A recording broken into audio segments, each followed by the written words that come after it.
Hola, buenas tardes a todos, ¿cómo están? Muchas gracias por atender esta invitación. El día de hoy nos encontramos con 3 invitados de la Universidad Técnica de Ingolstadt que han venido a la Universidad del Bosque a compartir su conocimiento con nosotros al respecto de las energías limpias y la seguridad en el transporte. Hemos tenido 2 días maravillosos de intercambiar conocimientos y experiencias con ellos y queremos cerrar esta visita con esta conferencia que vamos a tener abierta para todo el público para que nos cuenten mucho más, pues un poco más en detalle aquellos proyectos que creemos que pueden servirnos a nosotros también aquí en nuestro contexto colombiano para hacer grandes transformaciones de nuestra sociedad. Es así que nuestra conferencia del día de hoy o el diálogo que vamos a tener con nuestros invitados se titula Empoderando a las comunidades, soluciones sostenibles para la energía y la seguridad vial, perspectivas desde Alemania. En ese sentido, la idea de hoy es que tengamos un diálogo a partir de lo que nos están presentando el profesor Werner Huber y Annalisa Klages, que son nuestros invitados pues, principales en esta charla que vamos a tener. La idea del día de hoy es que ellos pues, puedan presentar estos proyectos y a partir de estos proyectos podamos tener una serie de preguntas o diálogos o comentarios sobre cómo podemos llegar a hacer grandes transformaciones en las ciudades y en la sociedad, tomando en cuenta todas las disciplinas que se ven involucradas en este proceso, es decir, no solo pensar desde la técnica, sino también pensar desde la sociedad, las relaciones sociales, el arte, el diseño, y cómo entre todos podemos construir una sociedad mejor para todos. Entonces, sin más, quiero darle la bienvenida al profesor Werner Huber, quien nos acompaña en esta tarde de hoy. Vamos a hacer la exposición.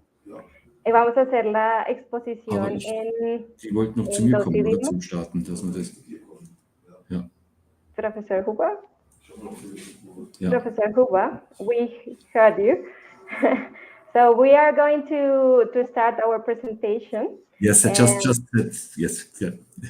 Okay, so we are going to have this presentation from Professor Huber in English, but you can every time put your questions or your comments in Spanish, and we will translate this for Professor Huber. So feel free to make any comments or questions about the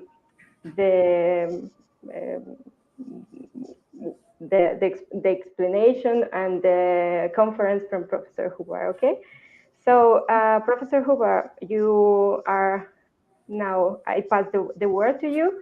So please share your presentation. Yes. Does it work? No. No, can't see it. Just, no, maybe it's just... no, yes. Yeah. Yeah, can you see it? Good. Yeah. This one? Yeah. Yeah, this one. It's perfect. Okay. So we can start. Maybe we can, Georg, maybe we can close the door, then I can be much more concentrated. Yeah, hello everyone in the off. My name is Werner Huber. I'm working at the Charisma Institute, Traffic Safety Institute in the city of Ingolstadt. And now I'm here at the Universidad El Bosque, and very pleased to give you a presentation of the Vision Zero and the road traffic safety from the perspective of the world and Europe. Short history, I studied civil engineering and traffic engineering in Munich in Germany. Then after 25 years at BMW Group, I changed to University of Applied Sciences in Ingolstadt, which is about 80 kilometers away from Munich in the south of Germany, and became professor for integrated vehicle safety and test methods. And 4 years ago, I got the responsibility to be the director of Charisma Institute of Automated Driving. I'm a research professor. That means partially I give lectures to students in different courses, and also in my research work is on driver assistance, automated driving, and integral vehicle safety systems, and also test methods to find how can we make valid testing for autonomous cars to bring safe autonomous cars onto the roads. Let me start with our general mission. Since road safety plays a key role in sustainability, it's a very crucial part for a social and economic transport system. Safe roads are a task of the government to make a transport system safe, but we have still a lot of potential in the road safety, since the situation says that we have about 1.3 million of traffic fatalities worldwide. That means each hour 140 people, let me say the picture of a plane, is crashing onto the earth and is dying. Every hour 140 people are dying in road traffic. Road fatalities are the main cause of death for young people between 5 and 29, which is much more tragic since they are the future of our society. If they die due to road traffic accidents, then it's tragic. The economic global costs are estimated to be in the trillions of US dollars. Especially if people are dying in the traffic, we have a huge economic loss. That's why World Health Organization and European Union declared the next decades as the decades of actions for road safety, or we call it Vision Zero. That means no accidents, no fatal accidents in the future. But we're also talking about conflicting goals. On the one hand, we have the right to physical integrity, not to be injured or killed in the traffic. And on the other hand, we want to have unrestricted mobility. Everyone wants to go everywhere all the time. And this maybe is the one reason that with increasing mileages, with increasing mobility, also we have increasing numbers of fatalities, and it's important to find a balance between these two rights. When we look about the absolute numbers of fatalities in the different countries, then we see India, China, and Brazil are leading. However, India and China has more than 250,000 traffic fatalities in road traffic each year. These numbers are estimated, and there are no really clear recordings available in these countries. So it's an estimation, but it's an estimation which is done by the World Health Organization, which are relatively valid results. If we see in total, then we can state that 90% of all fatal road accidents occur in low and middle income countries. That means that there are specific regions where we have more road fatalities than in others. And on the other hand, 90% of the fatalities are there occurring. However, these countries only have 48% of the world's registered vehicles. So when we go through this list, we see that Colombia is number 17 with about 9,000 fatalities, and Germany is number 33 with about 3,000 fatalities in 2018. And there are also very, very safe islands in the world, like Luxembourg or Denmark, Litauen, with relatively low number of traffic fatalities. But what does it say? There is a difference between Litauen and India. since the number of inhabitants is completely different. So let's have a look at the percentage at the accident rate, which means the fatalities per 100,000 inhabitants. Then we see a different picture. All of a sudden, Thailand is number one with 32 fatalities per 100,000 inhabitants. That means if you are traveling or driving in Thailand, then you have a much higher risk in the world than wherever. India is lower. China is also lower, since there are much more much more inhabitants. You can also do it in mileage, but I did it now in inhabitants.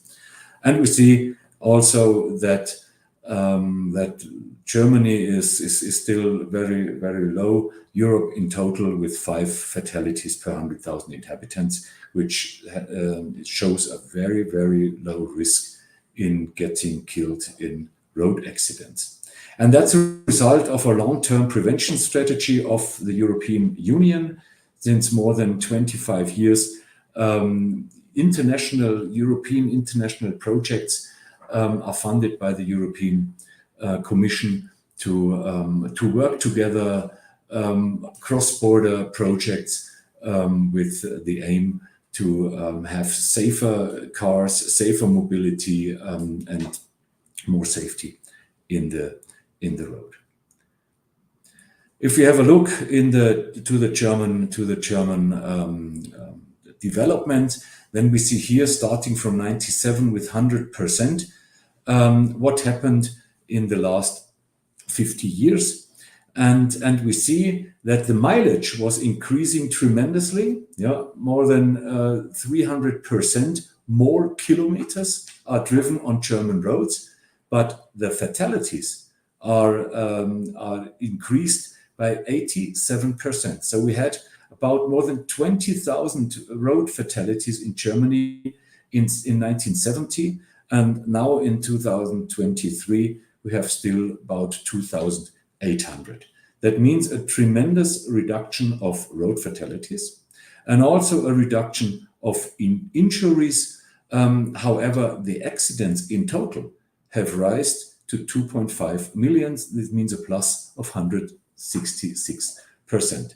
So more mileage, more absolute number of accidents, but less injuries and less fatalities.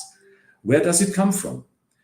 On the one hand, starting with the 70s, the cars were of concern of safety. That is called passive safety. That means seat belts were obligatory. Side protection, front airbags are coming into the car. Side airbags, the Isofix system, which helped to safeguard the children in the car. Then a head airbag came, which was a very huge innovation due to safer cars, since head injuries lead often to a fatality.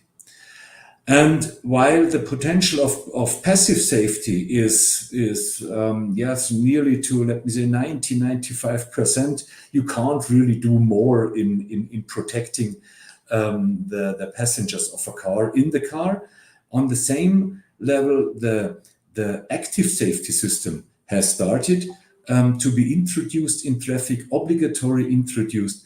We had this alcohol limit, then we had the helmets obligatory, and then ABS was introduced into the cars. But it started in the 90s, where electronic stability system, a very good lighting system, a reduction of alcohol limits, ABS mandatory for every car. Then the ADAS, the advanced driver assistance systems, the automatic emergency brake systems were introduced. And the ESP by law came into the cars to 2014. An AEB for truck, an automated emergency braking system for truck, is mandatory since 2016. Now also for trucks, the turn assist is mandatory, and all this active safety system still did their work and contributed to less fatalities and not to increase the number of accidents according to the increase of the mileage. So we can say this difference between mileage and lower gradient of number of accident, that is due to active safety, and passive safety is if you have less injuries and less fatalities. And so passive safety in the cars, which means airbags and belt system and all this stuff, contributed also. If you have a look at the current tendencies in Germany, we see that about 2,800 fatalities. We have car drivers are the highest portion with 47% round, and the next let me say concern is motorcycle drivers and cyclists and pedestrians. Their portion is rising due to the decrease of car driver fatalities. Motorcycle drivers, we have around 20% of all fatalities in Germany are due to motorcycle drivers. Also cyclists, 17%. Increasing number of pedelecs and e-bikes are with higher speeds. We see an increasing number of cyclists. And also pedestrians, more than 400 pedestrians are killed in road traffic. Also, this is of concern in our work. So generally, we see a continuous decrease in number of fatalities, but we see also relative number is increasing the percentage of unprotected road participants, pedestrians, cyclists, and motorcyclists. That must be the focus for our future work, to protect those group of people. The same is when we look at the fatalities by location. This is shown the passenger cars, people who died in cars, people who died due to motorcycle accidents, bicycle accidents, or pedestrians, on country roads, on motorways, or on, let me say, built-up areas like cities, villages. What can we see? On the one hand, we see 28% of all vehicles are 28% of all vehicles are passenger cars. However, only in brackets 48% they are leading to 48% of the fatalities. So it seems to be relatively safe to be in a car. On the one hand, motorcycles are less than 1% of all vehicles on the German traffic. It's a difference to Colombia, as I saw the last days. But in Germany, motorbikes are relatively rare, only 1% of all vehicles, but nearly 20% of all fatalities. So if you have an accident, then your chance is 1/5 to be in a motorcycle or let me say it's double high or more than double risk than in a passenger car. And we see also, when we have a look in the cities, that 80% of the traffic deaths in cities are pedestrians and cyclists or motorcyclists. So it seems to be also relatively risky for pedestrians and vulnerable road user in total to travel in cities, since their risk is at the highest here.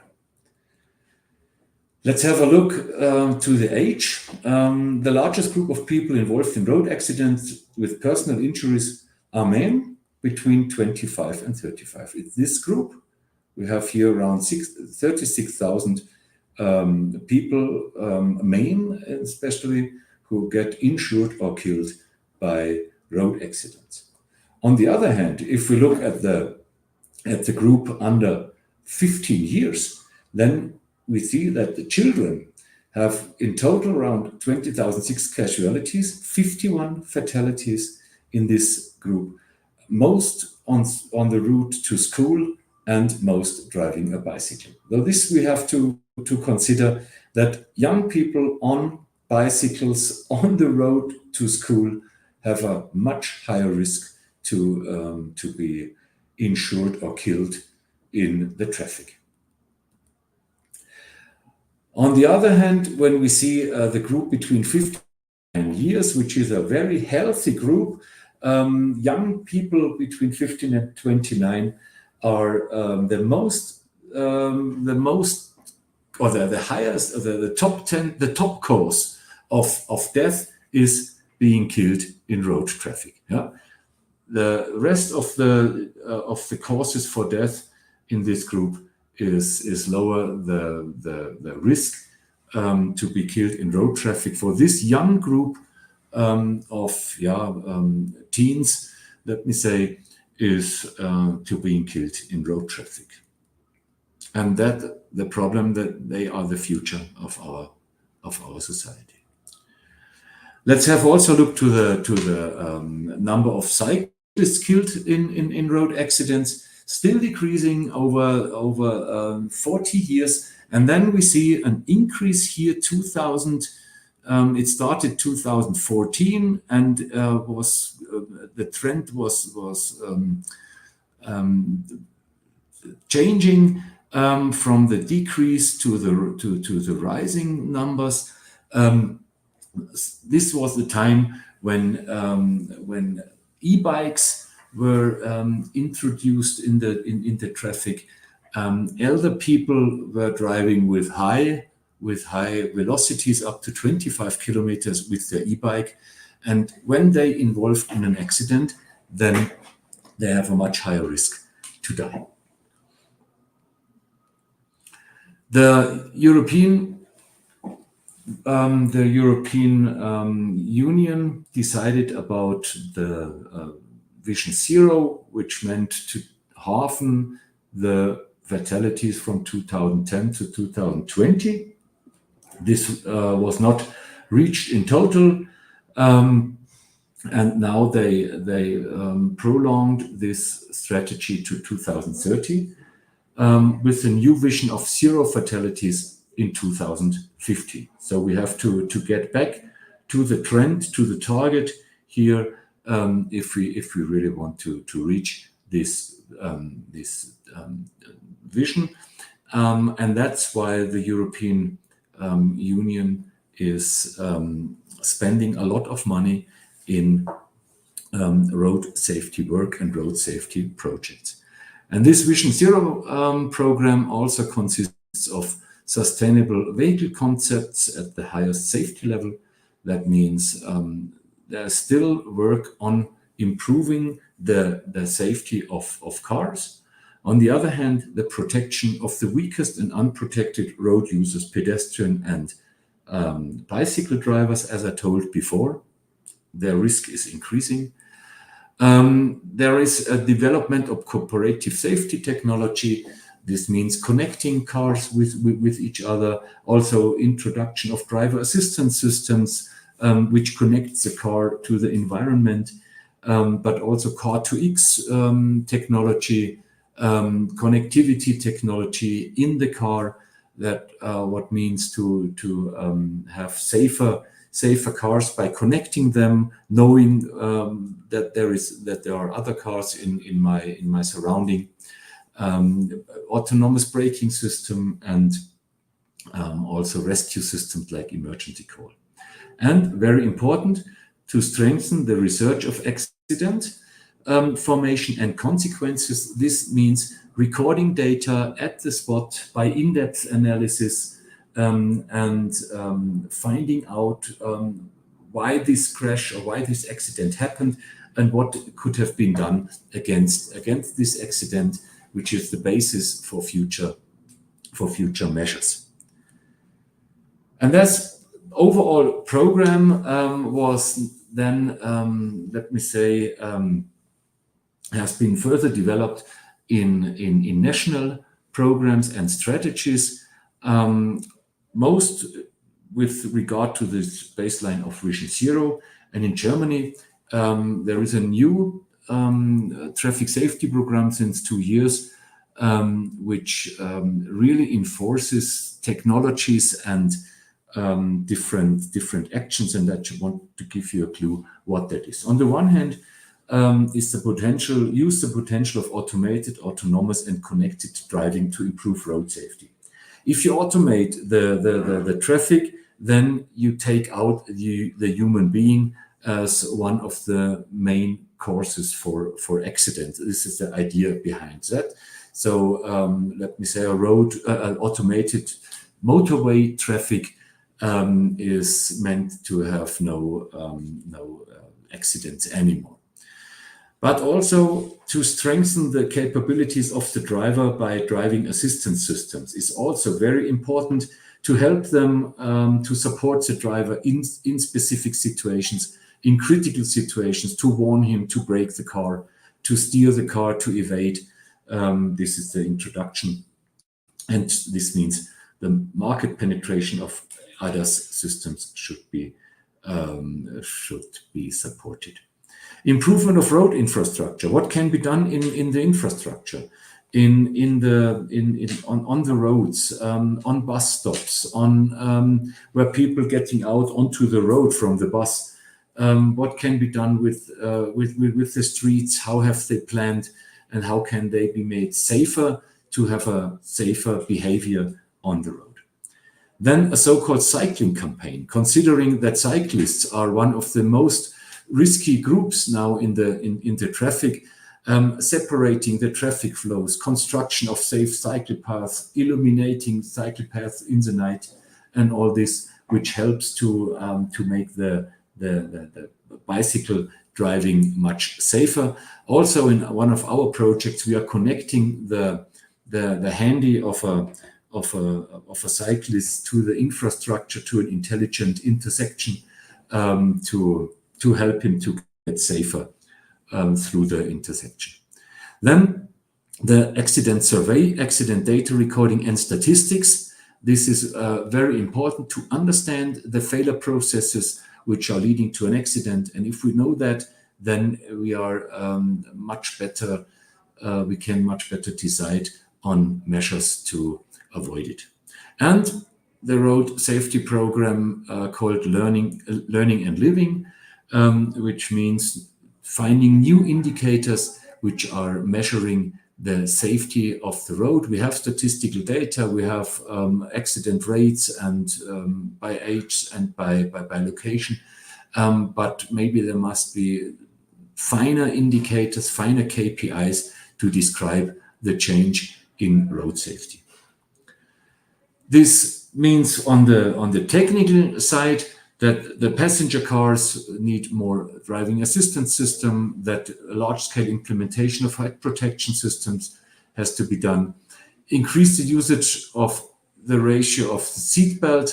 This is also a thing that some people really refrain from a seatbelt use.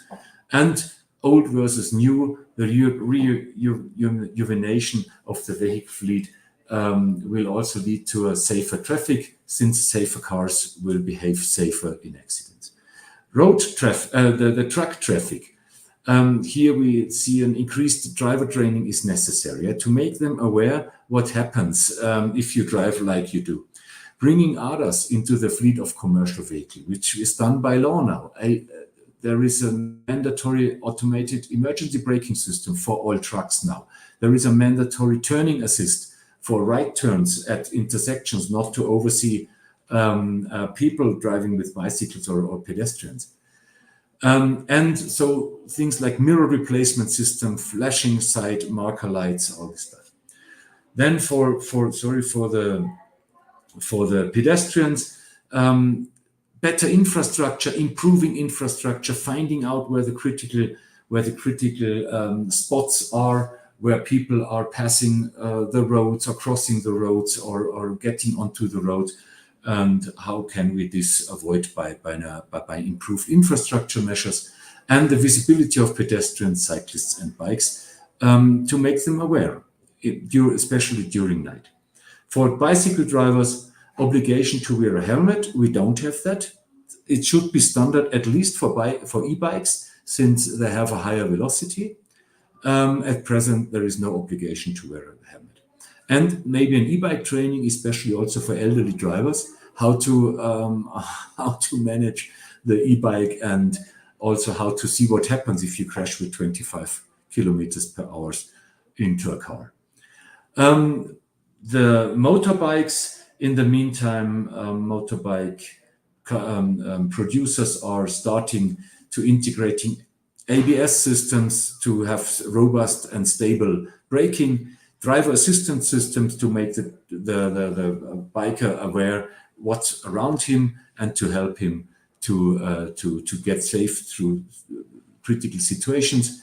The visibility of motorbikes, especially the clothing, could be improved, and the driver's training. We have. I'm also a biker, and I try to have a driver training each year when the season is starting. It helps you to operate your bike much better.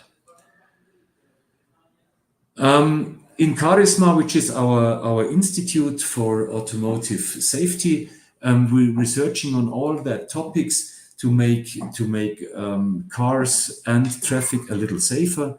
Carisma was launched in 2016 at the Technical University of Ingolstadt, and it's the German leading center now for automotive research on integrated safety system. Purpose is to contribute to increasing road safety. We are working in researching on and testing of integrated safety system, active safety system, driver assistance, driving dynamic system, and also passive safety systems, which is classical belt and airbag systems. How can they be improved, and how can brought both sides of this approach together? How can active safety help to contribute to better passive safety system? Testing and safeguarding of automated driving. We are dealing with connected mobility and vehicle-to-X technologies. Also, safe electromobility is in our concern. Accident analysis, since we know that we have to know about the processes, the failure processes in accidents. System security, coming from the IT, which is necessary to safeguard the connected vehicles against manipulation. And human factors research and driver acceptance, since the human is the decisive part in this game, and he has to be aware what happens, and he has to accept the measures and all the you have to accept the measures and all what we want to do, what we provide to him. I just skip a little through that and just want to give you some ideas about what we are researching on. On the one hand, if we want to install and implement automated cars into traffic, we need to have robust perception and sensors under all weather conditions. If it's raining, if it's snowing, if you have fog, then also your safety system should work as before. We're working on technological functionalities. We're working on new test methods. How can we test all that technology in a way that we give a valid system to the customer in future? And understanding human factors, human failure processes. How do humans behave in traffic? How do they see the situation? How do they perceive all objects during in such a scenario? And how can we help them to behave better? At the end, I want to give you an idea how we do that. This is one of our labs in Carisma. It's the so-called outdoor area where we are making a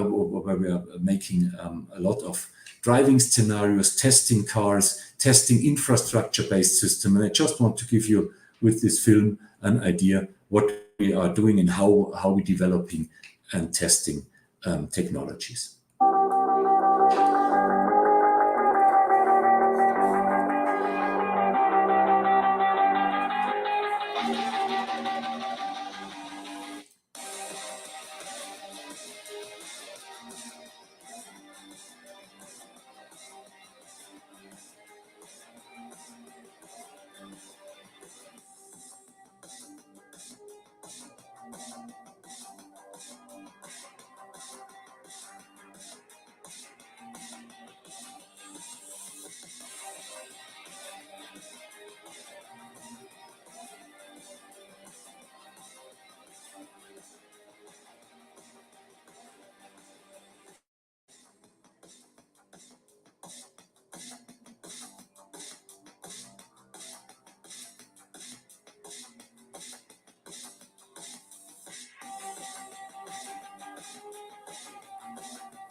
So you see what we are doing all the day, testing and developing of different technologies. We are doing research projects on different topics. We have a project on motorcycle safety together with the Brazilian partners. We're building up cars for testing software and architectures. We're working in the infrastructure with intelligent sensors combined with artificial intelligence. And we are trying to bring all the stuff into the laboratory, not to be urged to do everything on the road. We just want to virtualize it. We want to have virtual testing. And that is what we are doing the whole day. So in my conclusion, I have to say that road safety remains a huge challenge to the world's road traffic system. 1.3 million fatalities a year. An accident is a failure in the control loop of the driver vehicle environment components. If anything fails, then and the driver is not able to control it, then we get into an accident. Due to safer cars, the portion of vulnerable road users in fatalities is rising, as I have shown you. Decreasing numbers of killed car drivers, but increasing numbers of vulnerable road users. Automation and connectivity and driver assistance system as well are promising technologies to enhance the transport system safety. And our Charisma Center is the leading center for safety in Germany, and we are contributing to a safer transport system each day. Thank you very much for your attention. So I finished my presentation, and yeah, thank you to the round. Thank you.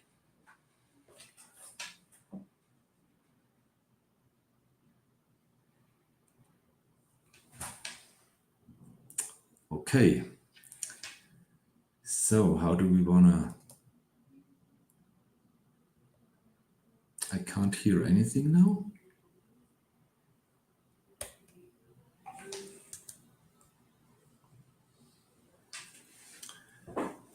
Okay, maybe the director can help me.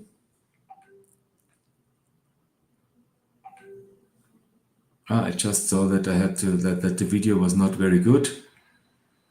But I just saw it now. Sorry. However, I'm finished. And how do we want to proceed?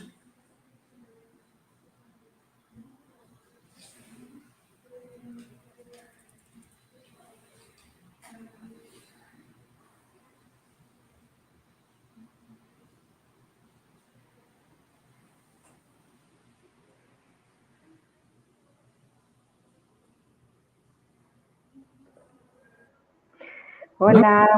Yeah, thank you very much, Professor Huber. It was very interesting to see that there is a problem. This is a problem that happens in every country, no? So you have all the things that we have here in Colombia.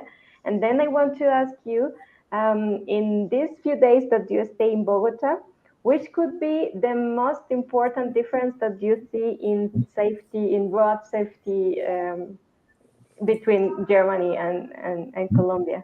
Which significant difference?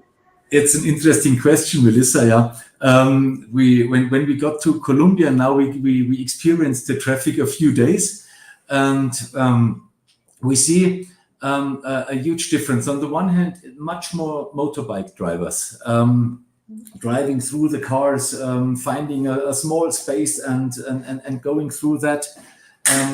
In a high dynamic situation, this is a real difference to German traffic. Motorbikes are not that risky on the road. On the other hand, I felt that in this very dynamic traffic, everyone who is on the road, from the pedestrian to the drivers in the car, they are completely focused on that what happens. They are not dreaming. Yeah, they're not doing all other stuff. In Germany, once we see people driving with the handy, becoming inattentive, and then they get into an accident, since they think everything is okay, there is no risk in the traffic. And I think the consciousness of Colombian drivers is the traffic is risky, so be careful.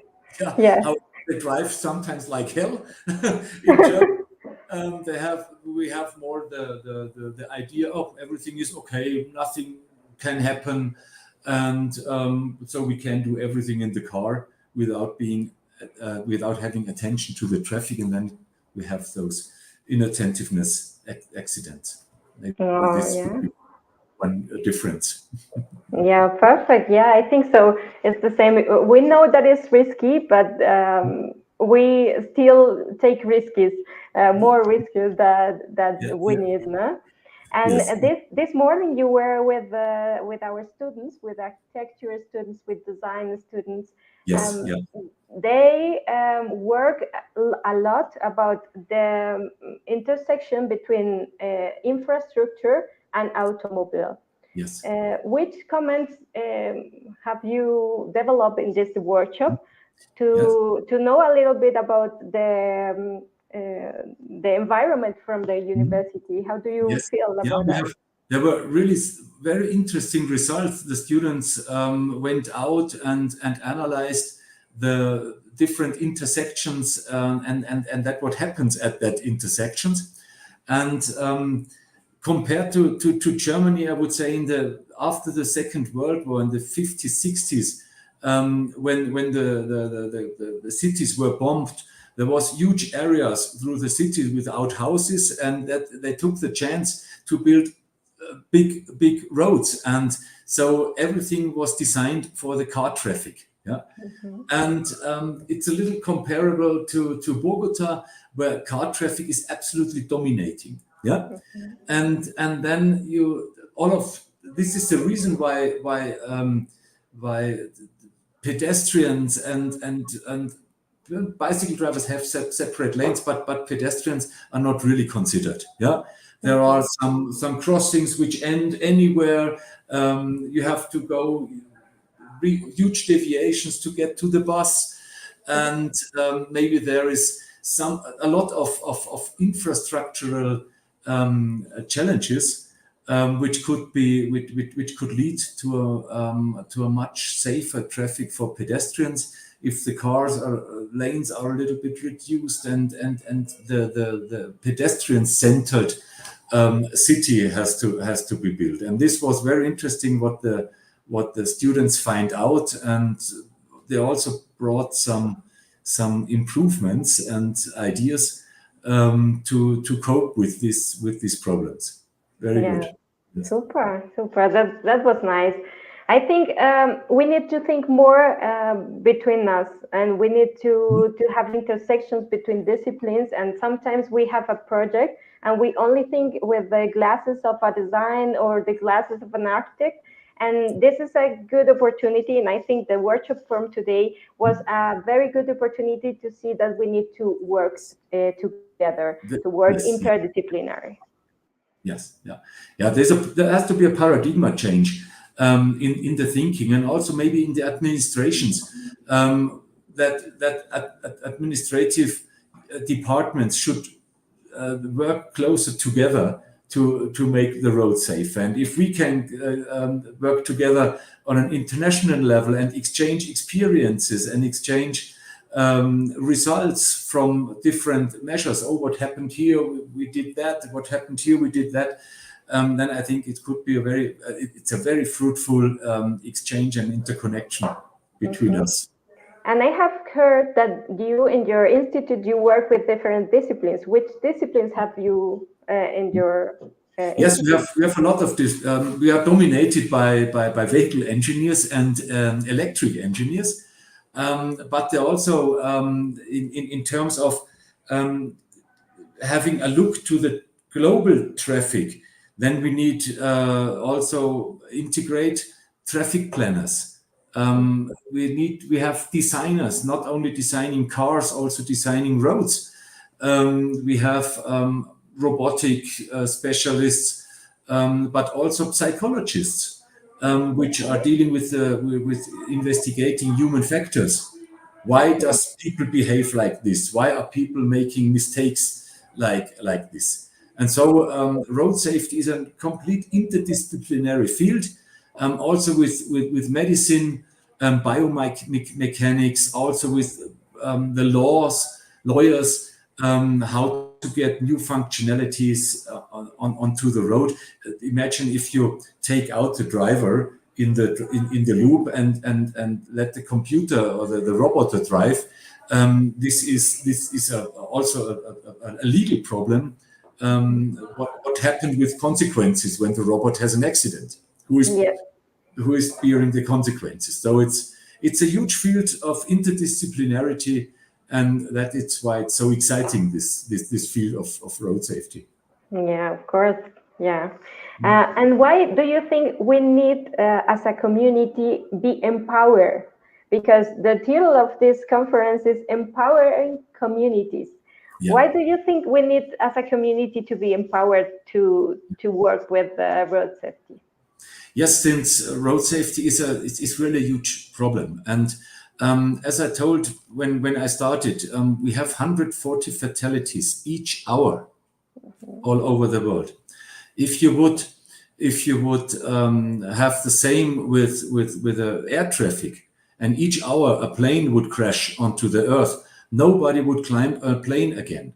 Yeah, but we are in the road traffic each day and behaving very unconscious, very unsafe. And I think we need empowering our societies to be conscious of the risks of road traffic and to do something against that. Yeah, not to accept it. Yeah, now we are so far that we accept a few thousand road traffic fatalities each year. Yeah. Mm-hmm. In Germany, we have 3,000, and everybody is saying we have 3,000. Yeah. It would be nice to have 2,500, but we accept. And as a society, we should not accept that high numbers of fatalities. And that's why we have to empower our society to think in a safer future. Thank you very much. That's a very nice saying, no? We need to be empowered and not say and need to be conformed with these numbers. Okay, we have 3 questions from our public. So I will give to you and you can answer that. The first one is from Julian Bejarano. He said, how do you manage the data that come from your research?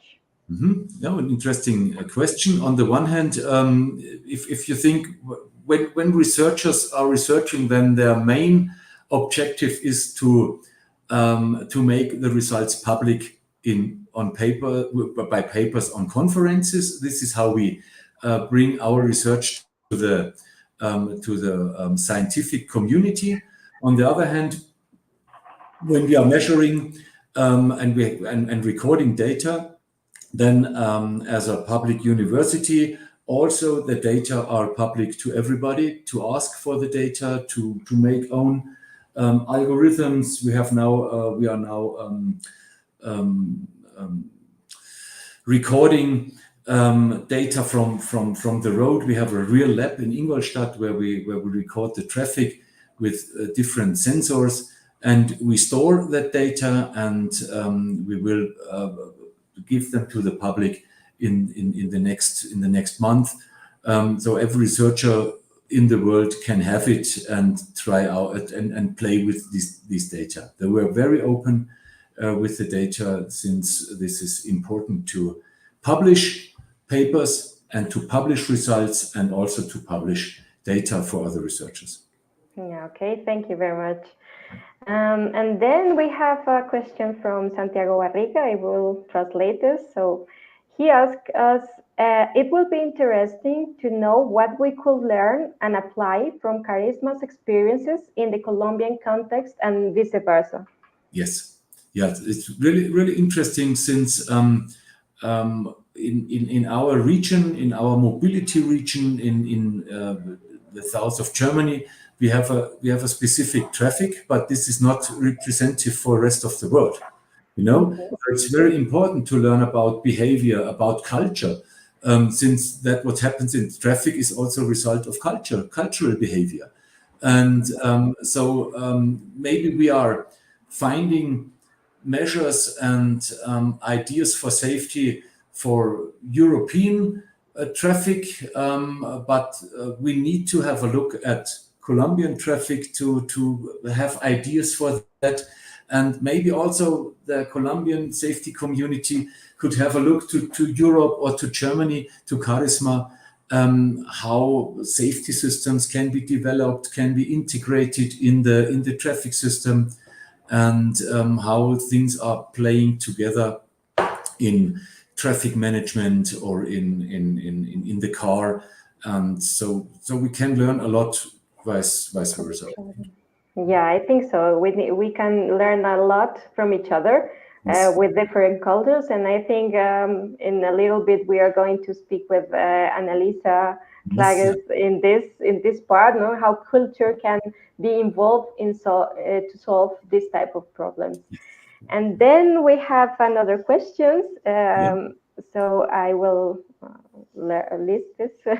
Which are the possibilities of traffic management with devices that allow to scan the environment? That allow to scan the environment. Yeah. Yes. There are huge potential. There is a huge potential, since in opposite to a driver assistance system, this is in a single car, and there is only a low proportion of cars equipped. If you scan the traffic with video cameras, with LiDAR scanners, and you analyze what happens, then you can derive measures for everybody. You can stop traffic lanes, you can warn drivers, you can solve critical situations in a total, not only from the vision of a car. You can do it from the vision of a traffic management, and you can control the traffic in a way that you use the complete traffic network, the complete transport network, to bring the traffic equally on each stretch, yeah, to avoid traffic jams. But that's necessary is to detect traffic in the whole network and then to decide how to manage the traffic, and specifically with scanners on the road and real-time data analysis. Then you can also, let me say, increase road safety at the spot. Okay, thank you very much. So, Fundación Toma un Niño de la Mano SUA. I think, espero que haya respondido tu pregunta muy bien. Creo que tienen como muchas oportunidades de tener esos elementos de intersección en los datos. And the last one is from Jorge Torres. He asked us, which are the improvement opportunities that you have found in Colombia? Okay. Yeah, on the one hand, as we told, it was there are improvements in the infrastructure. That means the road could be a little bit improved, how integrate pedestrians in this traffic much safer. On the other hand, I've also found very, very good things which were separated lanes for bicycle drivers. However, they are now used also for sporty pedestrians. So we have new conflicts. But separating the different modes of transport is very important, yeah? Since and this also should be done for motorbike drivers, but there is also limited space. But infrastructure, improving the infrastructure, improving the roads, making it more pedestrian-centered designs, this would be very good. On the other hand, I saw a lot of video cameras detecting or observing the traffic. They also could be used for analyzing the traffic. Then the behavior of people in traffic, which is more, let me say, part of driver training, yeah, of convincing people, educating people very early in the school how to behave safely in traffic. And so a lot could be done with education, and a lot could be done also with safer cars. Maybe in future, if you look at the taxi cars, they are small, and small cars have always low chances against big cars in an accident. But there is also the conflict. If you have bigger cars, then you have less space available. So it's always target conflicts between measures. And so this would be part of a very nice workshop of one day to discuss what could be done without damaging other things too much, you know. Yeah, I know. I think for next time we have a lot of ideas to make workshops. We want to develop one in citizen culture. No, how do you behave in the city, and how do you have intersections with others, with other people, and with other disciplines. So I think it will be in the future more things to do together. So thank you very much, Professor Huber. I think I pass the word then to Annalisa Klages. She is with us this afternoon to talk about empowering communities from the side from the sustainability. So thank you very much, Annalisa, for being here. Thank you, Professor Huber. For giving me and welcome, Annalisa. Thank you for being here, and you have the time to present, to make your presentation. Perfect, wonderful. Buenas tardes a todos y a todas que están ahí con nosotros. Me presento, me llamo Annalisa Klages, soy bueno, mi formación está en terapia de arte y trabajo social. Y en mis investigaciones de doctorado, yo empecé a enfocarme en la pregunta cuál nos ayuda a desarrollar sociedades sostenibles. Entonces, yo voy a usar 30 y pico minutos que tengo esta noche para introducir un proyecto en que estamos trabajando ahora mismo en mi instituto de la Technische Hochschule Ingolstadt, donde trabajo yo igualmente que profesor Huber. Pero les aviso que por la presentación voy a cambiar el idioma y presentar en inglés. Luego, cuando vamos a seguir con la discusión, podemos también chatear o también discutir en español. Y voy a empezar con la pregunta de lo que es una sociedad sostenible. Y la pregunta de si podemos, con nuestras investigaciones, participar por la causa de la emancipación de la gente. A ver. So, when we thought about how to prepare for this conference tonight, we thought about some aspects that make society sustainable. And Professor Werner Huber just spoke about safe mobility and the issue of infrastructure. And in my presentation that is going to follow, I will focus on questions of the acceptance of renewable energies and the question of making energy transitions in our societies in order to move to more ecologically sustainable societies. I'm going to be starting with a general sort of background information about our current global greenhouse gas emissions. And then I'm going to talk specifically about the current energy needs in Germany and the prospect energy needs in Germany.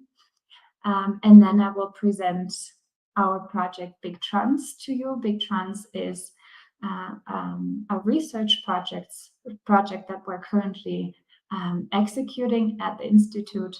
And then finally, I'm going to present some very preliminary results of our research and ask the question of how can we transfer this, if at all, to the context of Colombia, which is very specific and of course very different from the case of Germany.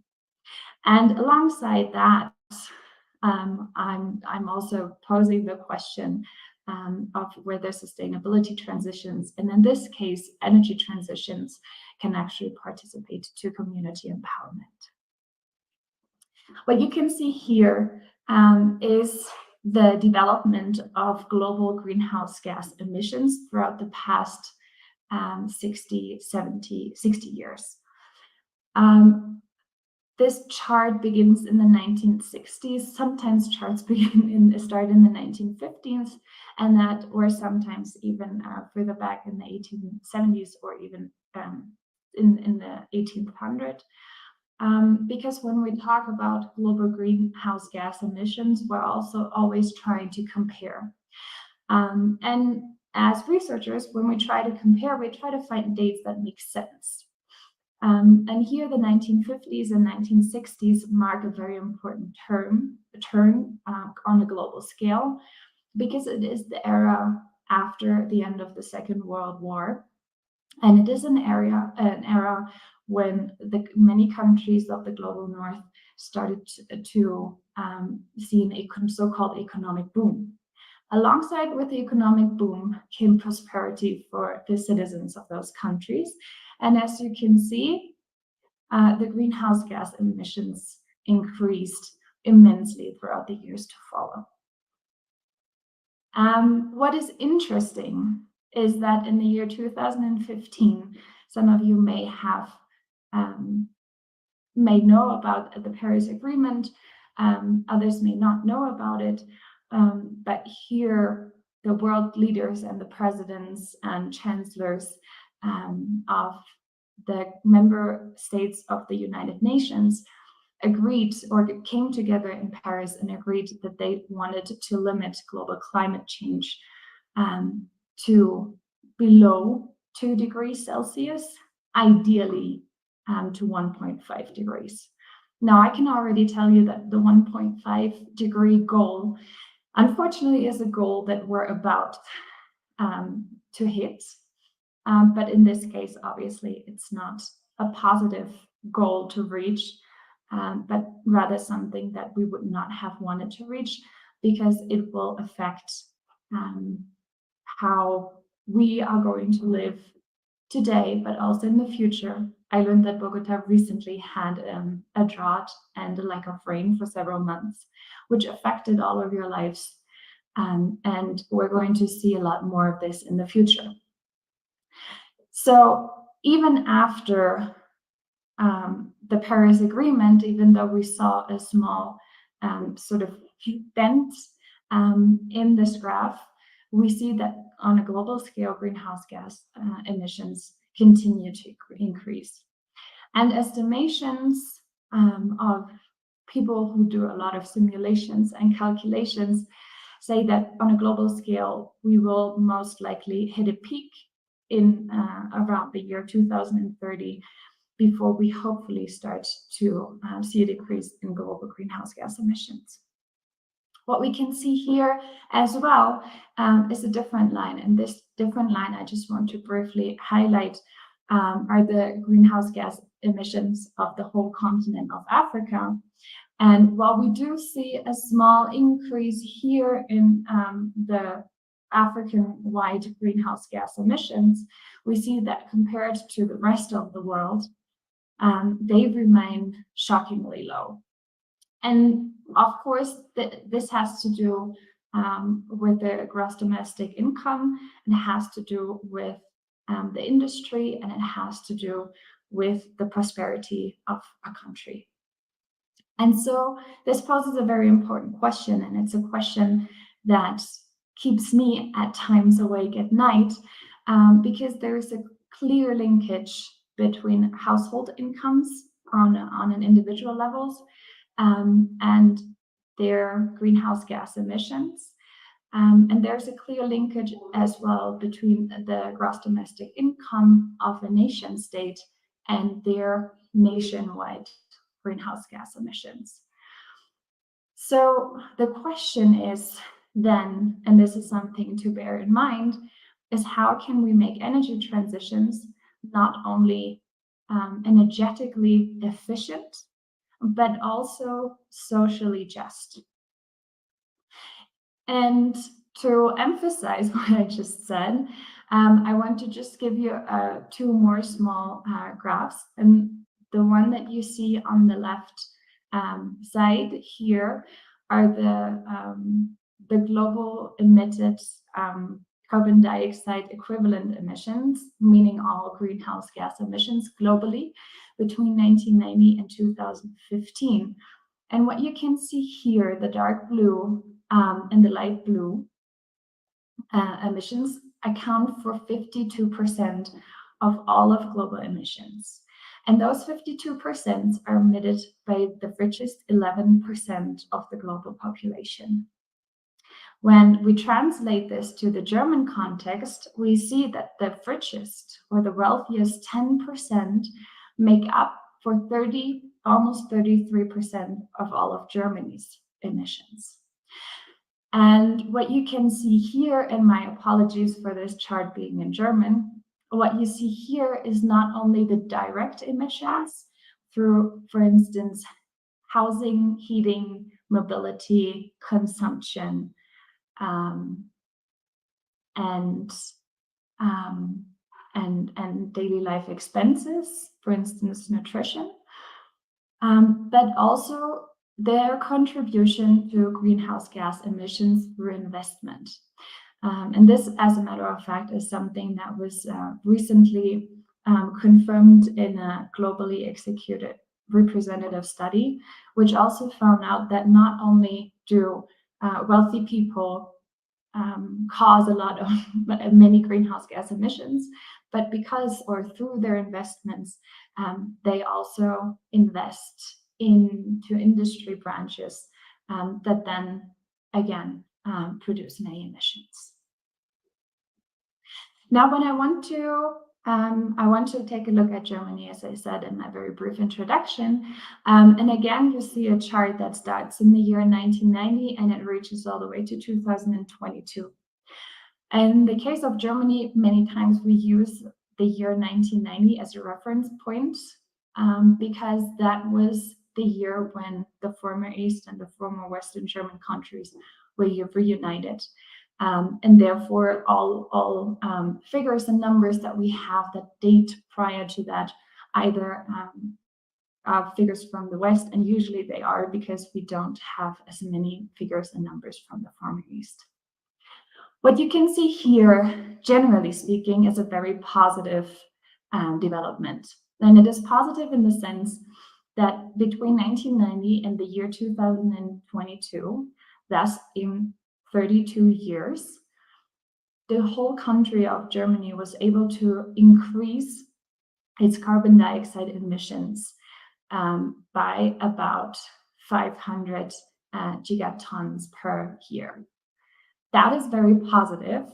And something that I want to highlight here is that there is one sector that has seen a particular decrease, and that is the sector that you see down here in pink. Now, the pink sector is the energy sector. It's the energy economy, and it has, and it is responsible for most of the decrease in carbon dioxide emissions that we can see on this chart. This is going to be very important because as we see a lot of success in this area, we see a lot of potential to further decrease the overall emissions in Germany. And it helps the German industry, for instance, to, in parentheses, buy time in order to manage and realize the transition in their respective sectors. Now, another very positive development, so to say, is that not only was Germany able to reduce, by and large, its carbon dioxide emissions in the energy sector, the year 2023 also marked the first year in which Germany was able to produce more than 50% of all of its electricity through renewable energies.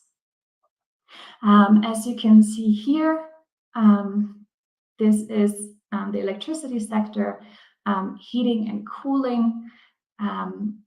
Also in heating and cooling, we also see an influx in the use of renewable energy sources, and that by and large is also because of electrification in correspondence with the use of renewable electricity. As you can see, in the transport sector, we have not been as successful, but here too we see a small influx in the shares of renewable energy that we use in the transport and mobility sector, and that by and large is because of electric cars on our roads. So, in order to briefly summarize what I just said, is that are 3 or 4 things. First, the decrease in carbon dioxide equivalent emissions in Germany is by and large due to the increase in renewable energy sources that we have available. And this is something that you can see in this chart as well, where we see that geothermal energy in Germany is almost can almost be left aside because it only contains 0.4% of our renewable energy. What we see here, however, is how wind energy, both onshore and offshore, meaning on land and on sea, and photovoltaic energy sources make up for a large percentage of our renewable energy that we have been able to produce in the year 2023. And this is going to be important for the next part of my presentation. So, of course, this development is not something that only we as researchers see, but it's also something that our government notices, and our government also heavily subsidizes the construction of renewable energy sites. And because of the successes that we have retrieved throughout the past 10 to 14 years in the energy sector, the government, one of the current leading strategies of our government is to push for more electrification. Because as you were able to see in the previous slide, electrification the energy transformation and the transformation towards using energy from renewable energy sources really helped in the process of lowering carbon dioxide emissions in Germany. But if we're going to electrify not only, for instance, our what can we electrify without saying the wrong example? Anyways, so on our previous slide, you saw that, for instance, transportation went up, but also heating and cooling. And that is because in the past, our heating systems heavily depended on fossil energy sources, such as oil and gas. Now, those are going to be increasingly replaced with electric heating systems. And similar on the roads, Werner spoke about road safety and traffic safety. And one of the issues that we have also, of course, with regards to human safety on the streets is the question of pollution. And the question of pollution relates to partially the fact that many cars still use gasoline and fuel as their source of energy. Whereas new cars that use electric energy are much cleaner, quieter, and of course, the energy used in electric cars can be retrieved from renewable energy sources. In consequence, that means that we're going to see an immense increase in energy demands, which means that we need more energy from renewable energy sources. Now, my colleagues from the Institute did a calculation on how much more energy we would need if all cars in the wider Ingolstadt region, this is our region, Munich would be about here, and Nuremberg would be here at the very top of the slide. We are here, our university is located here in the center in Ingolstadt. Now, my colleagues calculated how much more energy we would need if all cars in this wider region were to be electric. And they came to the conclusion, or their estimations and simulations led towards the findings that about 26% more energy would be needed, in addition to the energy that we currently use. And in this case, we're not talking about heating and cooling, which we both need in Germany because our winters are cold and our summers are getting increasingly warm because of climate change. And we're also not talking about electrifying the industry quite yet. So there is a clear demand in Germany for more renewable energy. And therefore, there are different and many large projects that explore the possibilities of gathering renewable energy sources. One of those foci, as you could see in the chart that you saw earlier, are wind turbines onshore and offshore, and another large dimension of renewable energy sources in Germany are solar panels. Solar panels in general tend to be favored by Germans because they don't block the view and because they don't make noise. However, there is a difference between obviously having solar panels on the roofs of your houses as opposed to large investment projects such as the one that I'm going to be talking about now, which we're currently doing research on in our research project Big Trans. Now what you can see here is an image of one of the large renewable energy photovoltaic systems energy plants that are being installed all throughout Germany.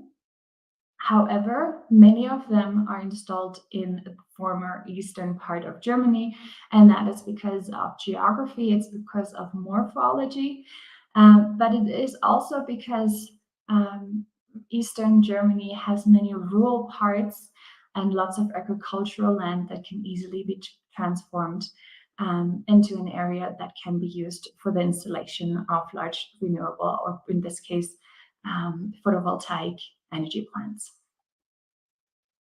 However, there are some questions, and the questions are not only about the efficiency of those photovoltaic installations. They're not only about the consistency of the energy network.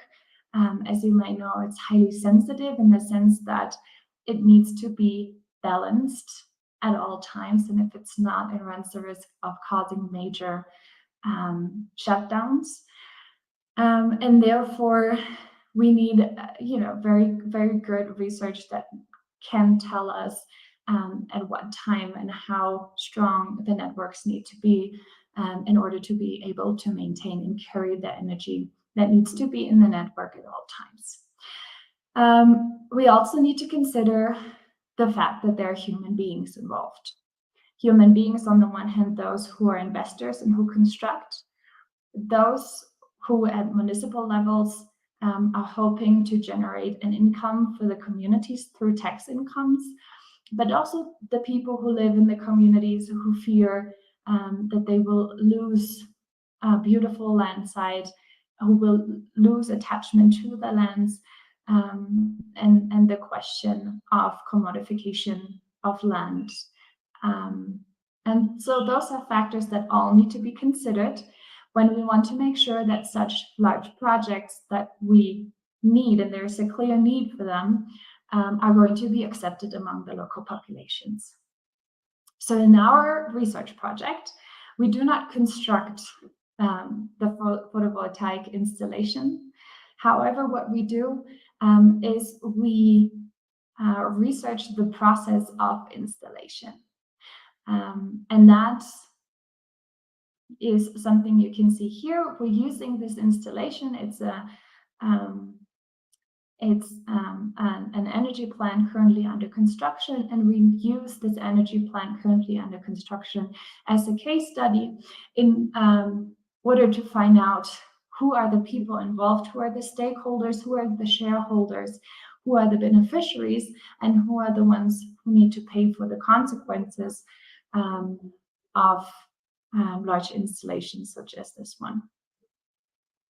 And ultimately, the aim of our project is to create what we call a transformation toolbox, which can be used in the future in order to ensure that acceptance rates are higher, because we need the support of our entire society in order to make the energy transition sustainable, and to realize it in the speed that we need to realize it if we want to maintain and reach our climate protection goals.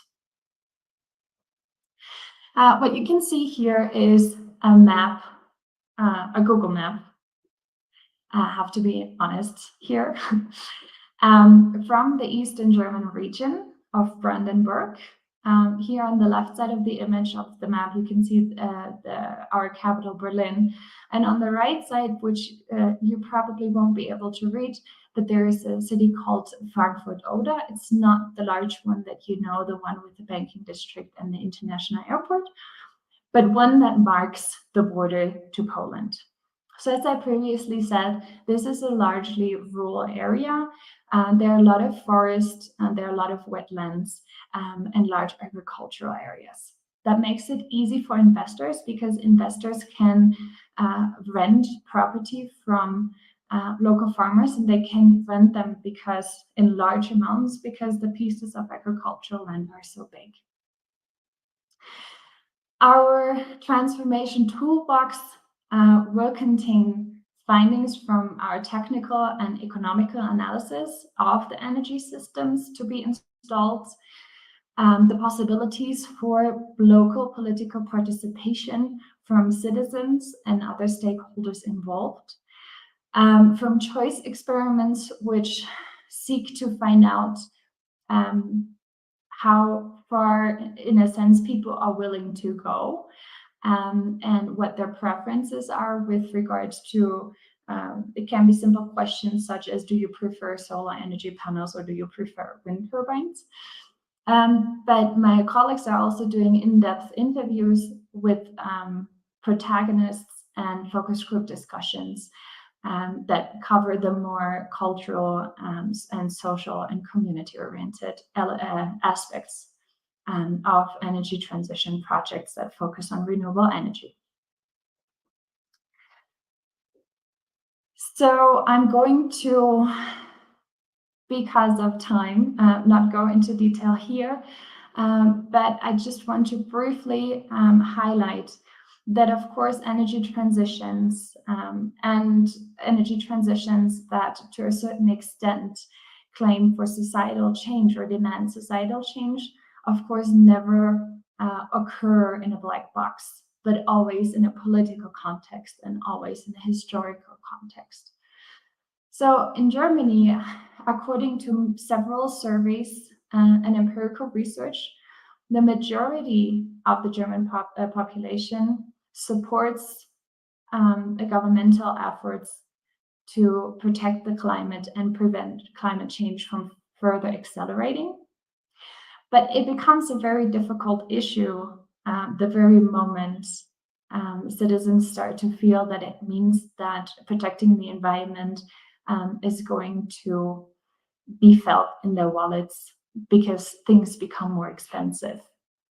And that is true for energy, and it's true for fuel, and it's true for groceries, and it's true for everything really that we consume and need. So at the very beginning of this year, we saw a massive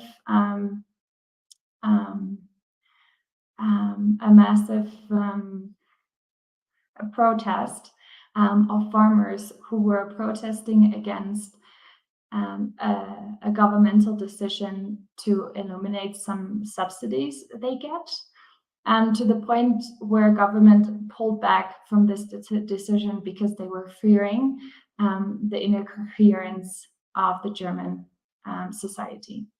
And this is, of course, is also something that we need to bear in mind during energy transitions, is that we can only demand so much of a society and of a citizen, and that those who participate or contribute the least to climate change are always the ones who are affected most, one end by its consequences, but also by the measurements taken against it.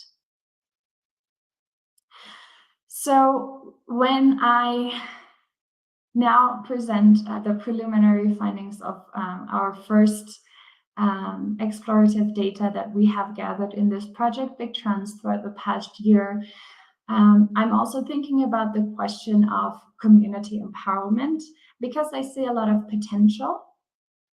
At the same time, I also see that community empowerment is a process that takes a lot of time, and it takes a lot of effort, and it requires a lot of resources.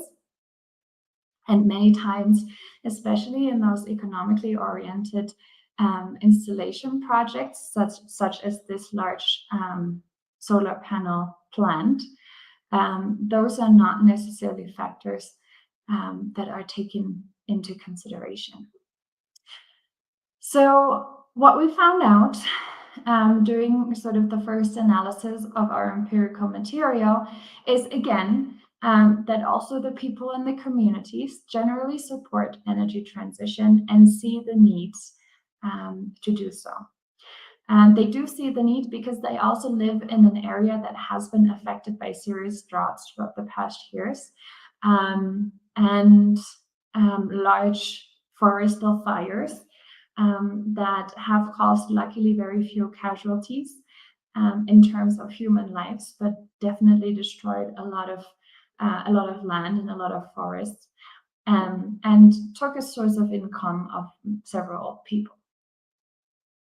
So coming back to our research project, we find out that community members, by and large, fear that they will not benefit from those large installation projects, large renewable energy installations that are constructed right in front of their houses, and basically in their backyards.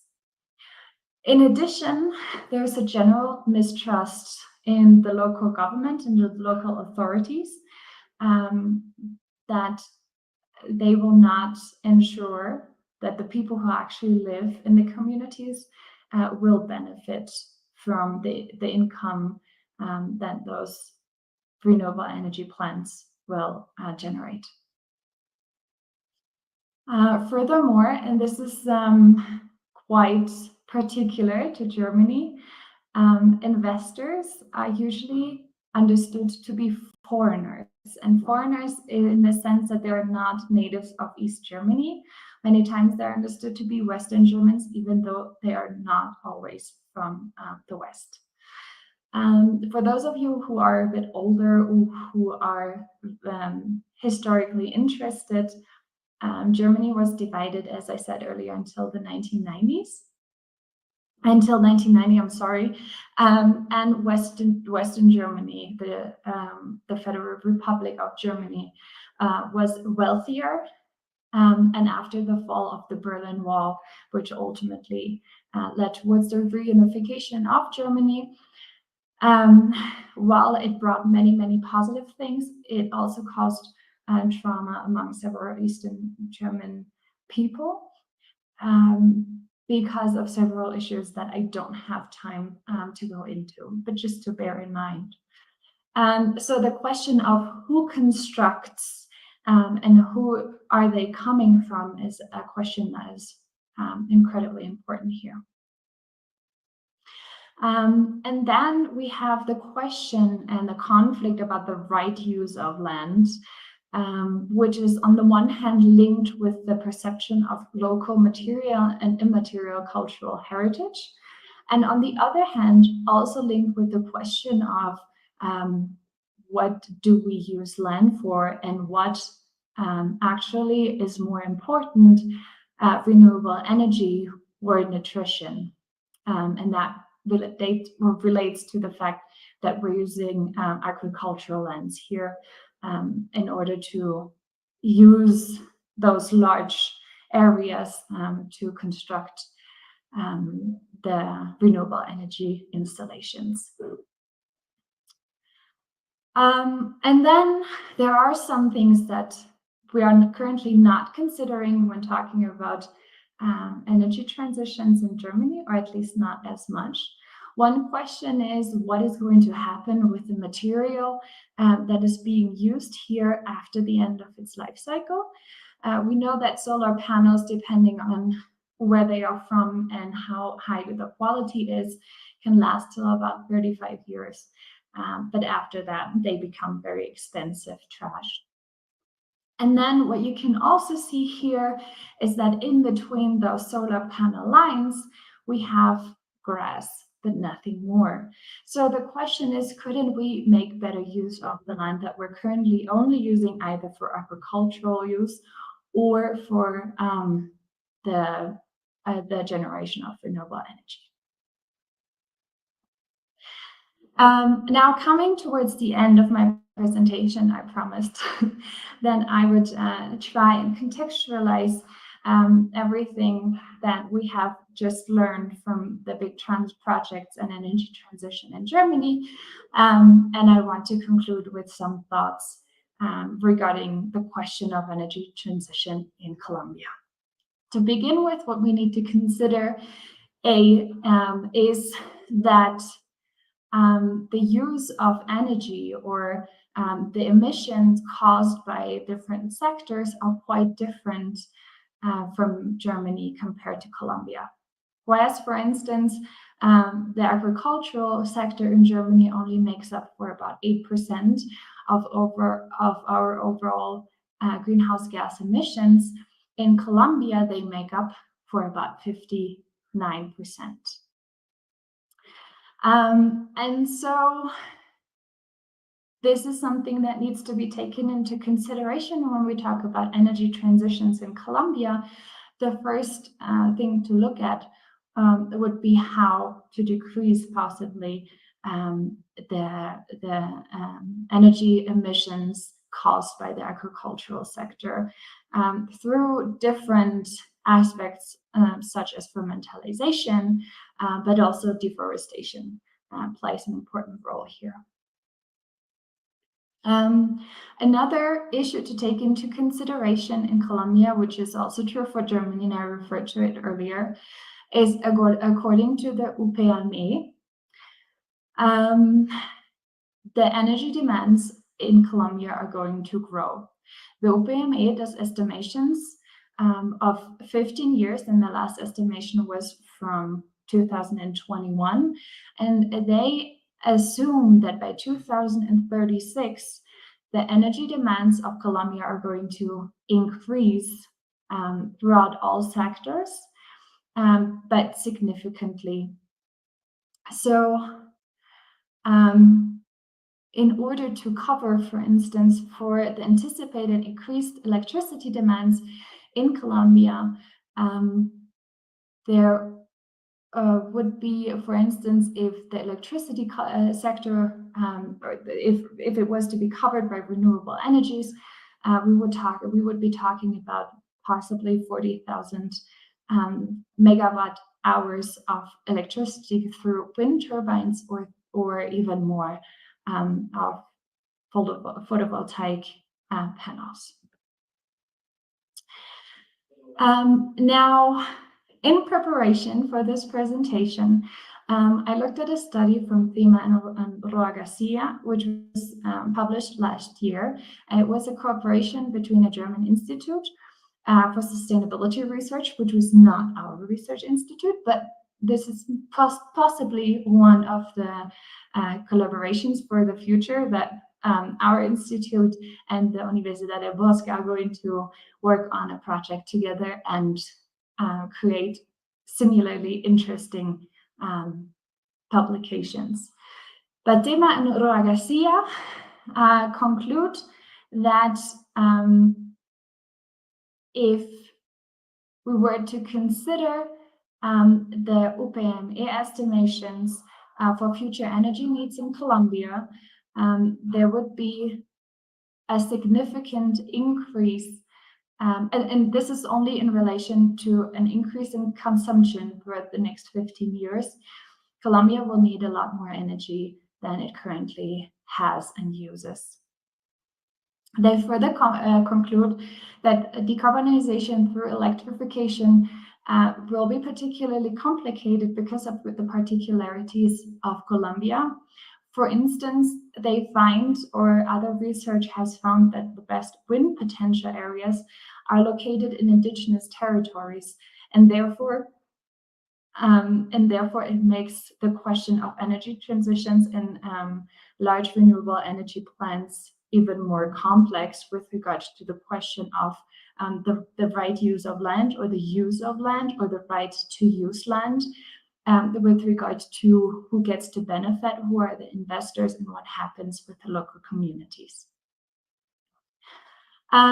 Furthermore, these complexities and potential challenges increase the likelihood for the need of a sort of a diversification of renewable energy strategies in Colombia, especially because Colombia currently very much depends on hydro energy that makes up currently for up to 70% of Colombia's energy, but is something that is very dependent on water being available at all times, and two, also has a large impact on the local environment and the local biodiversity, because it requires the construction of large dams, and for instance, it hinders fish from being able to migrate.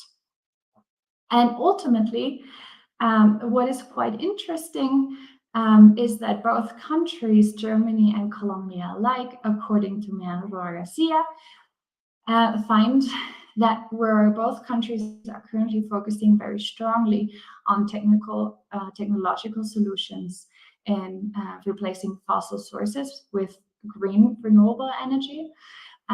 So it's the strategies are basically focusing on what's also being referred to green capitalism, which sort of excludes other approaches to sustainability transitions that focus, for instance, on circular economy, on approaches to sufficiency, on sharing economies, and a decrease in overall consumption.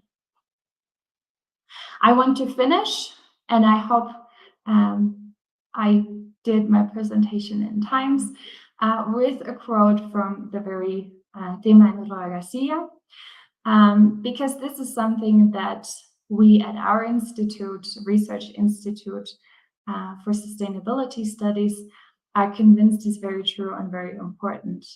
They write, "It is necessary to establish a dialogue between all actors of the energy transition, and especially to ensure the participation of local communities at energy and generation project sites, not only in consultations, but also in decision-making, in ownership, and in benefits." Muchas gracias por su atención.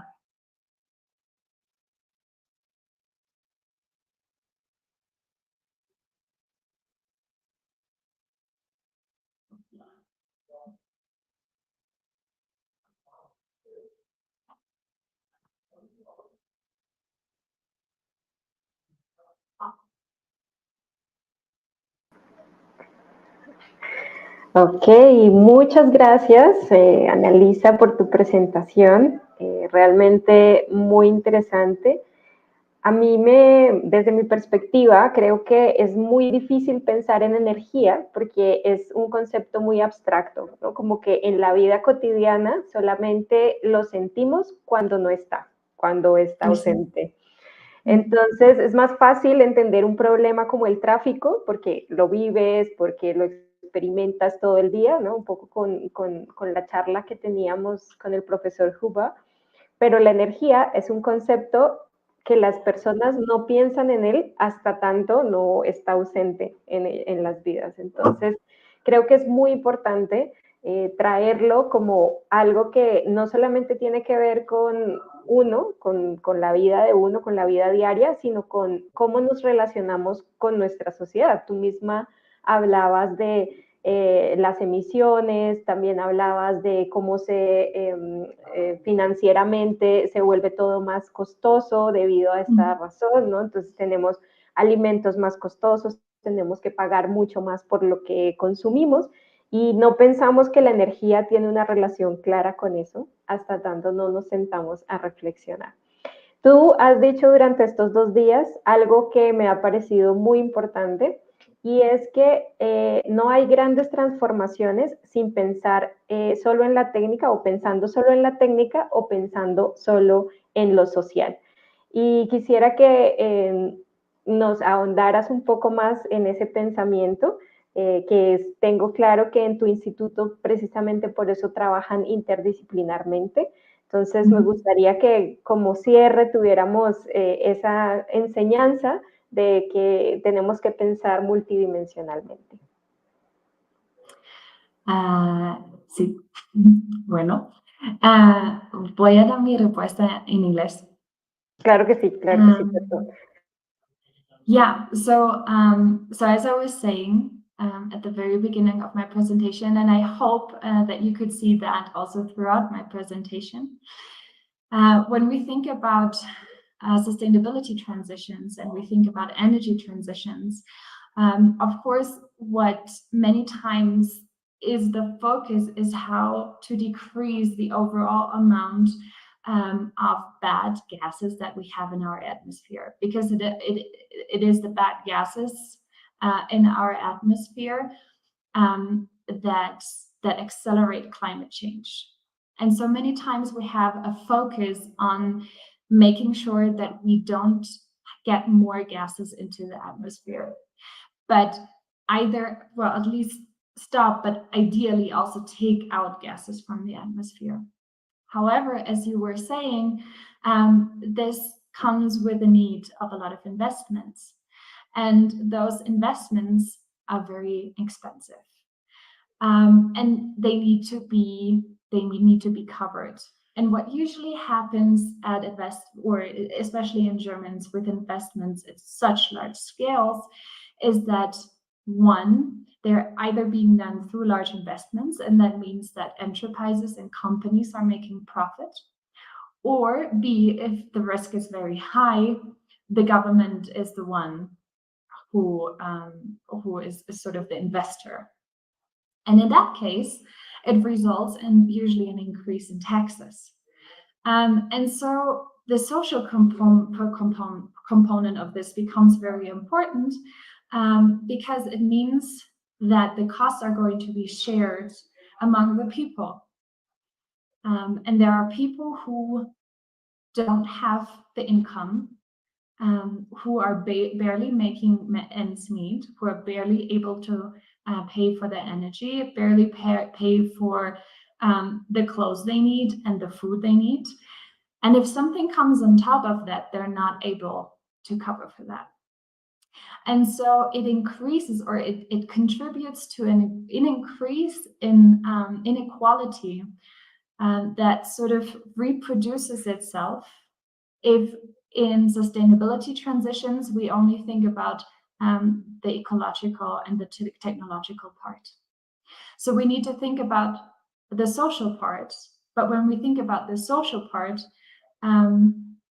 we can see that there is a lot of conflict potential, right? Because on the one hand, we need those ecological transitions. As I said, or showed in my one of my early graphs, it is partly because of Africa that our global climate change is only at 1.4 degrees at the time being. And so the rich or the wealthier people are currently living on the greenhouse gas budget of the poorer people. And this is the social component that we need to take into consideration. And at the same time, our societies are based on an economic growth model. So in order to sort of maintain the status quo, our economies need to grow. And so we have that complexity as well, because from a purely ecological perspective, I would say, well, let's just stop trade. Let's just stop production and consumption. We don't need to construct more cars, for instance.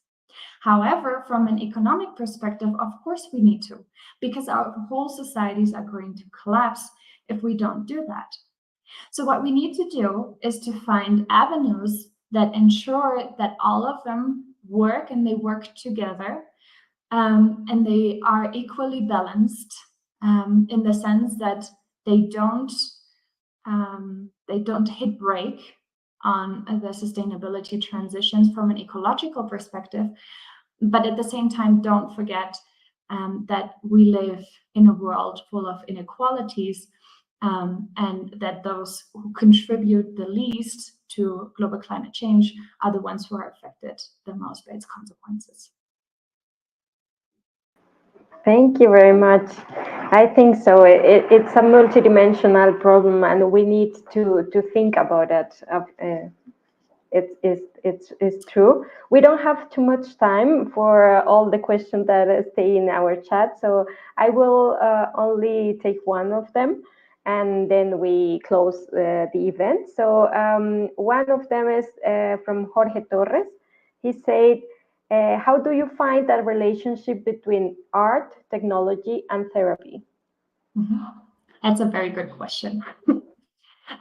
So when we talk about art, or when I talk about art as an art therapist, I come from an understanding of art as being a way to express oneself.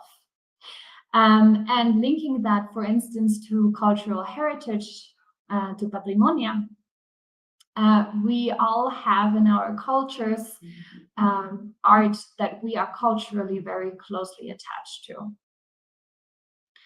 And so that is an avenue to reach out to people and to get in touch with people. And that works on an individual level through art therapy, for instance, but it also works on a community level.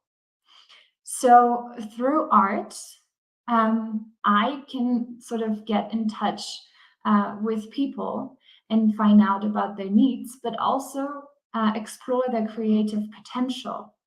And the creative potential of that lies within the art is very closely connected to the creative potential that we need for technological innovation. And so that is, in my opinion, where those come together. And if we, and maybe this is also some of my thoughts, and maybe something to further explore in our future cooperation between our universities, if we want to make energy transitions contextualized well into the particularities of, for instance, Colombia as well as Germany, then we need to take into consideration where the countries are coming from. And we can very well do that through looking at their arts and looking at their ways of cultural expression. And then from that also come to technological innovation. And that is where I see a lot of potential for truly sustainable societies. Thank you very much. It's very interesting the point that you put between, we need to think that we are integral human beings. No, we are not only designers or only social workers or only whatever. So I think that we need to imagine us as a multidimensional being. And that way we need to think in different things when we want to solve problems. So thank you very much, Annalisa, for being here, for sharing with us the experience related with the sustainable energy problems that we think that is not only for Germany or not only for Colombia, it's for all of us as a humanity. It's really interesting to see that it is not just a matter to get worried about it, but thinking how do you can solve this problem, making a union or an intersection of different dimensions, including in a solution problem. And so all the persons that are affected by it, and all the disciplines that can help to solve this problem. So, I completely agree. I think that was the perfect ending, so I'm not going to say anything in addition to that, apart from thank you so much for the organization and the invitation, y muchas gracias a todos ustedes que todavía están ahí con nosotros. Lo siento que no tuvimos el tiempo para responder a todas sus preguntas, pero ojalá vamos a tener chances de seguir y hacer otro workshop, otra conferencia de esta manera para que podamos seguir la discusión. Claro que sí. Efectivamente, muchas gracias a todos los asistentes a este evento de socialización de estas ideas que más que resolver, queremos que sean una semilla que nos permita discutir y reflexionar sobre grandes transformaciones de manera conjunta. Entonces, pues muchas gracias por acompañarnos hasta ahora, que ya es muy tarde, un viernes. Entonces, gracias por tomarse el tiempo. Igual las preguntas vamos a tomarlas y vamos a contestarlas vía correo electrónico. Si llenan la asistencia que está en el chat, ahí nos dejan pues sus correos electrónicos y pues yo me encargaré de hacer que les respondan las preguntas vía correo electrónico. Muchas gracias de nuevo Annalisa, y nos vemos pronto. Muchas gracias.